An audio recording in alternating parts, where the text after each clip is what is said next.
Hi అండి అందరికీ. మీకు గనక నా వీడియోస్ నచ్చినట్లయితే please like, share and subscribe to my channel. మళ్ళీ సీరియల్లో ఏం జరిగిందో తెలుసుకుందాం. మళ్ళీ ఇల్లు ఊడుస్తుండగా ఇంటి సభ్యులందరూ కూడా మళ్ళీ సెకండ్ ర్యాంక్లో పాస్ అయిందని మళ్ళీకి గిఫ్ట్లు తీసుకుని వస్తారు. అందరూ కూడా కలెక్టర్ గారు ఉన్నారా, వారిని కలవాలి అని అంటుంటే పింకీ కలెక్టర్ గారు చాలా బిజీ అయినా వారికి ఇలాంటివన్నీ నచ్చవు అని అంటుంది. అప్పుడు మళ్ళీ అమ్మగారు, మీరందరూ నన్ను ఆట పట్టిస్తున్నారు కదా అని చిన్నగా నవ్వుతూ ఉంటుంది. అందరూ కూడా తీసుకొచ్చిన గిఫ్ట్లని మల్లీకి ఒక్కొక్కటిగా ఇస్తూ ఉంటారు. మళ్ళీ ఒక్కొక్కటిగా ఓపెన్ చేస్తూ ఉండగా అనుపమ అలానే సుమిత్ర ఇద్దరూ కూడా శారీస్ని గిఫ్ట్గా ఇస్తారు.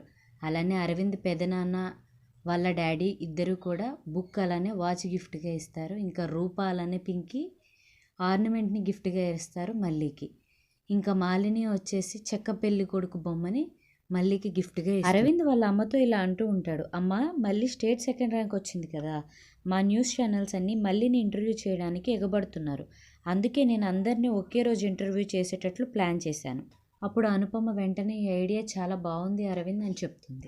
మాలిని అనుపమతో ఇలా అంటూ ఉంటుంది, అత్తయ్య రేపు మా ఫ్రెండ్ పెళ్ళి ఉంది, నేను అలానే అరవింద్ ఇద్దరం కూడా షాపింగ్కి వెళ్ళాలి అని అనగానే అనుపమ, రేపే కదా మళ్ళీ ఇంటర్వ్యూ చేసేవాళ్ళు లేకపోతే ఆ ఇంటర్వ్యూ ఎలా జరుగుతుంది అని అనుపమ అలానే సుమిత్ర ఇద్దరు కూడా చూసుకుంటూ నవ్వుకుంటూ ఉంటారు.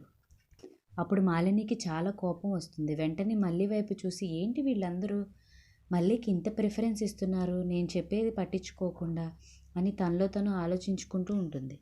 అరవింద్కి మాలినితో వెళ్ళాలని అస్సలు లేదు. మళ్ళీని ఇంటర్వ్యూ చేయాలని తన ఆలోచన. అందరూ మళ్ళీకి గిఫ్ట్లు ఇచ్చారు కదా, అరవింద్ మాత్రం తన్ని ఒంటరిగా మేడపైకి తీసుకెళ్లి సింధూరాన్ని గిఫ్ట్గా ఇస్తాడు మళ్ళీకి అరవింద్. మళ్ళీ మాత్రం చాలా సంతోషపడిపోతుంది.